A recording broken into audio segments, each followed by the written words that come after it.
حويني حسن محمود بقى مسؤولية لغير كيسكو دمانيس كيسكان بود هاد دغال كهدا كسocdo dhalinyar oo training ka soo bixeen oo xitaa wiligood aan dagaal aadin sababtoo hamigooda koowaad wuxuu ahaa loo tababaray inay dagaal ila dagaalamaan al-shabaab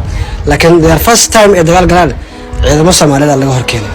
hada saytaan dhalinyarada meesha la keenayo they are new to the environment dhulka ma yaqaanaan the first time ee dagaal galaan waayo dadka la dagaalaan waxa macquul dad dhulka garanayo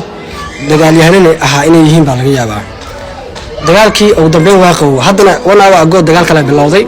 oo meesha ugu darleed waade ee buurta ila boorka korkiisa ah buurta la saarnaa hadeertana gorgor way isaga dageenba sababtoo way ka tambadatay zaid uga tambadatay warka ugu dambeeya wuxuu yahay hadeertan rees Kaamboon inay gacanta ugu jirto maamulka Jubbaland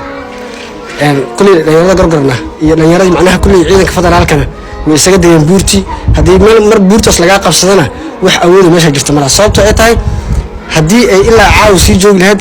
ciidamo gurmad kala taa iman lahaa oo diyaaradaha ku soo digi lahaa boorki macnaha buurtiiba waxa qabsaday maamulka Jubbaland dhalinyaradan yaryarka ah